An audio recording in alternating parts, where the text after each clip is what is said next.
नमस्कार दोस्तों, मैं हूं आपका क्वेश्चन दोस्त नवीन और आज आपके सामने फिर उपस्थित हूं मॉड्यूल 1 के यूनिट 8 की क्लास के लिए।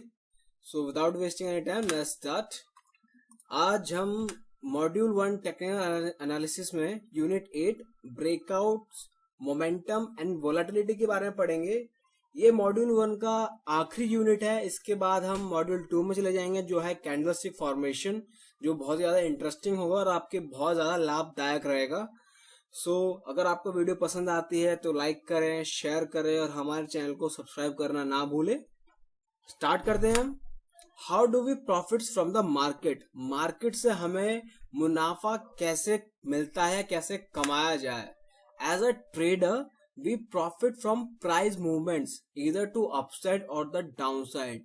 प्राइस मूवमेंट की बहुत बात की जाती है हमेशा, और एज अ ट्रेडर है ना, जो मार्केट में उतरा हुआ है, रिटेल ट्रेडर है बेसिकली हम, तो हमारे लिए सबसे ज्यादा मूवमेंट का फायदा कब होता है? जब मूवमेंट होती है किसी अपसाइड या फिर डाउन साइड की तरफ। The bigger the move, the bigger the profit and the easy it is to hold you winning trades.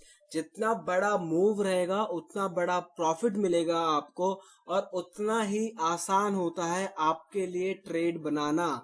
जिस तरह का मूव देख रहे हैं, आपको बहती गंगा में हाथ धोने हैं। इस मेंटालिटी को अपने माइंड में सेट कीजिए, बहती गंगा में हाथ धोने हैं। इसका मतलब क्या है? जिस तरह का ज्यादा मूव है, जिस भी तरफ ज्यादा मूव है, हमें उसी तरफ फ्लोट करना है ताकि हमारा मुनाफा बढ़े। अगर शॉर्टिंग की तरफ अपॉर्चुनिटी दिख रही है और शॉर्टिंग की तरफ मूव है, तो हमें मार्केट को शॉर्ट करना है, ना कि बाय लेकर चलना है। हमें बेयरिश मूव्स पे ध्यान देना होगा उस जगह। In order to get these moves we need volatility and momentum. जब भी हमें बड़े ट्रेड चाहिए, बड़े मूव चाहिए, उसके लिए वोलेटिलिटी चाहिए होती है, मोमेंटम चाहिए होता है। और जिस तरह की वोलेटाइल नेचर मिलेगा, मोमेंटम मिलेगा, उसी जगह हम ट्रेड करेंगे, उनके साथ ट्रेड करेंगे। बड़े प्लेयरों के साथ रहना है, बड़े प्लेयरों के अगेंस्ट ट्रेड नहीं लेना है हमें। इस मेंटालिटी को दिमाग में सेट कीजिए। बड़े प्लेयरों के साथ हमें आगे बढ़ना है, ना कि उनसे अगेंस्ट, हमें उनके अगेंस्ट फाइट करना है। Volatility is the price fluctuation on any asset over a certain period of time. Volatility क्या होती है? It's a price fluctuation. Price ऊपर नीचे भागता रहता है, हर एक कैंडल स्टिक बनाता रहता है। When a price is fluctuating on any asset over a certain period of time. For example, कई बार देखते हैं 1 मिनट की कैंडल, 5 मिनट की कैंडल इतनी बड़ी बड़ी बन जाती है, तो मतलब वो उस टाइम के लिए बहुत ज्यादा वोलेटाइल थी, और उस समय अगर हमने सही पोजीशन बनाई होती तो हमारा मुनाफा बहुत बड़ा हो सकता था। ये जानना बहुत जरूरी है। Volatility doesn't measure direction, only high fluctuation. This is why we also need momentum. Volatility कभी भी डायरेक्शन नहीं बताती है कि किस तरफ मार्केट जाने वाला है, किस तरफ मार्केट जाएगा। वो सिर्फ फ्लक्चुएशन बताता है कि उस तरफ मार्केट बहुत ज्यादा फ्लक्चुएट कर रहा है, उस तरफ मार्केट बहुत तरफ झुकाव है मार्केट का। Momentum measures how quick and strong the price move is. Momentum बताएगा कि कितना स्ट्रॉन्ग है हमारा, कितनी जल्दी मोमेंट हो रहा है प्राइस के अंदर, प्राइस में उतार चढ़ाव कितनी जल्दी आ रहा है, वो मोमेंटम है। तो वोलेटिलिटी और मोमेंटम आपको बहुत इजीली समझ में आई होगी। Momentum tells you how quickly price accelerates in a single direction. Momentum आपको बताता है कि किसी भी सिंगल डायरेक्शन में, that direction can be positive और नेगेटिव, बियरिश और बुलिश, किसी भी तरह का डायरेक्शन हो सकता है, कि उस डायरेक्शन में कितनी जल्दी मोमेंटम हुआ, कि जल्दी भागा है।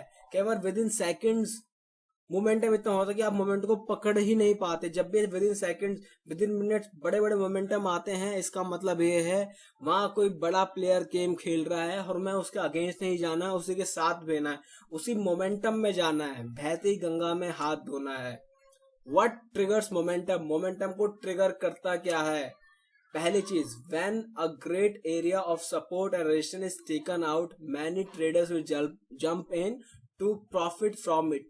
जब भी कोई बड़ा जो सपोर्ट होता है या फिर बड़ा रेजिस्टेंस होता है वो ब्रेक होता है, टेकन आउट का मतलब ब्रेक होता है, तो बहुत सारे ट्रेडर्स जिन्होंने सपोर्ट रेजिस्टेंस की स्टडी की होती है, जिन्हें सपोर्ट रेजिस्टेंस के बारे में पता है, वो उतर आते हैं। अगर सपोर्ट टूटता है तो नेगेटिव मार्केट के लिए उतर आते हैं और शॉर्टिंग अपॉर्चुनिटीज देखी जाती है, और रेजिस्टेंस टूटता है तो बाइंग अपॉर्चुनिटीज के लिए ट्रेडर्स उतर आते हैं। This creates a fast direction move called momentum. इसी चक्कर में जब सपोर्ट रेजिस्टेंस ब्रेक होता है, एक फास्ट डायरेक्शन में मूवमेंट होता है, और मूवमेंट वो किसी भी डायरेक्शन में हो सकता है। तो अपने माइंड को खोलिए, ये मत सोचिए कि नेगेटिव माइंड बनाकर बैठे हुए तो नेगेटिव ही जाएगा। कई बार ऐसा हो सकता है कि आप सोच रहे कि बेरिश मार्केट है लेकिन वहां पॉजिटिव मूवमेंट दिखाई दे रहा है, तो उस टाइम आपको शॉर्टिंग अपॉर्चुनिटीज नहीं बनानी है। अगर आपको चार्ट्स, आपको कैंडल शीट दिखा रहा है कि वो पॉजिटिव मोमेंटम दिखा रहा है, एक बुलिश मार्केट दिखा रहा है, तो आपको बुलिश अपॉर्चुनिटीज ढूंढनी है, ना कि bearish. When a continuation or reverse pattern like a flag or triangle breaks, price will move fast in direction of breakout. जब भी जो रिवर्सल पैटर्न्स होते हैं, फ्लैग्स एक रिवर्सल पैटर्न है, ट्रायंगल ब्रेक एक रिवर्सल पैटर्न है, इन सब के बारे में आपको मैं आगे सिखाऊंगा कि फ्लैग को कैसे ढूंढना है, ट्रायंगल को कैसे ढूंढना है। जैसे ही ये रिवर्सल पैटर्न टूटते हैं जिस भी डायरेक्शन में, तो समझ लो उसी डायरेक्शन में आपको अपनी पोजीशन लेनी है, बहुत इंपॉर्टेंट है। On the fundamental side, high impact events will increase volatility in the market after its announcement. Fundamental side में देखें कि उस कंपनी के अंदर क्या चल रहा है, कोई नया बंदा तो नहीं आया, कोई नया सीईओ सीएफओ तो नहीं आया है, या फिर कुछ अच्छा उन्होंने सेल तो नहीं मारी है, कोई नया टाई अप तो नहीं हुआ है उस कंपनी के साथ। वो देखना बहुत जरूरी है। जब भी ऐसी कुछ घटना होती है किसी भी कंपनी के साथ, तो उसका एक इम्पैक्ट उसके स्टॉक्स में जरूर होता है, और वो स्टॉक आपको बहुत फायदा पहुंचा सकता है, वो मोमेंटम, वो वोलेटिलिटी, क्योंकि उस इम्पैक्ट का हमेशा स्टॉक के अंदर इम्पैक्ट रहेगा। As whether the data is good or bad for the currency it impact, traders are going to position themselves accordingly and create short term momentum to profit from.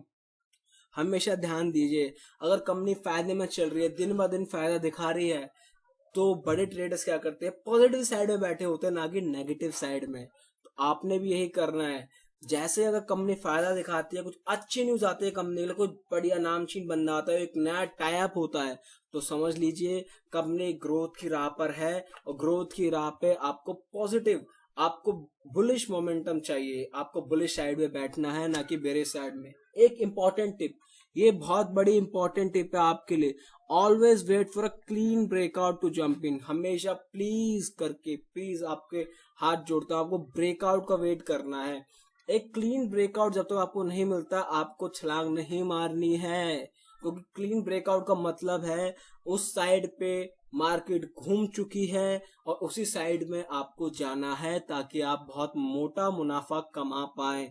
मुनाफा बहुत जरूरी है, कम से कम आप रिस्क रखना है और ज्यादा से ज्यादा रिवार्ड चाहिए आपको। Risk and reward ratio is important.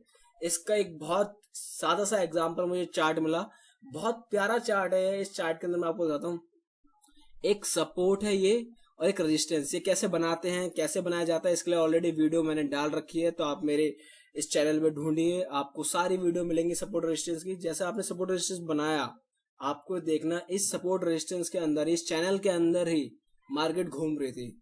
आपको सिर्फ वेट करना है राइट अपॉर्चुनिटी का।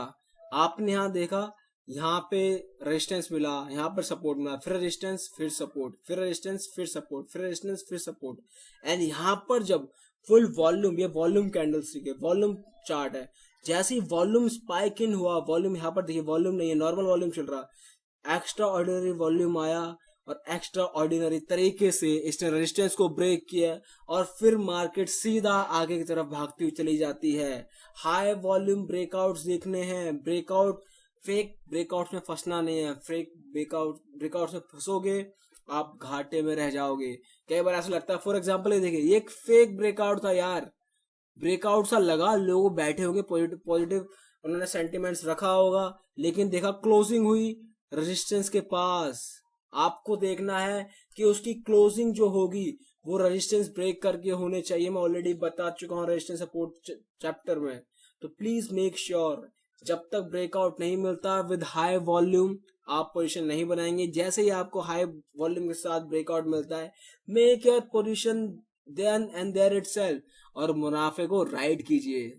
तो मैं आशा करता हूँ आपको ये हमारा सब्जेक्ट चैप्टर पसंद आया होगा। तो कृपया करके लाइक करें, अगर आपको पसंद आता है शेयर करें, हमारे चैनल को सब्सक्राइब करें। हमसे जुड़े रहें। जय हिंद, जय भारत।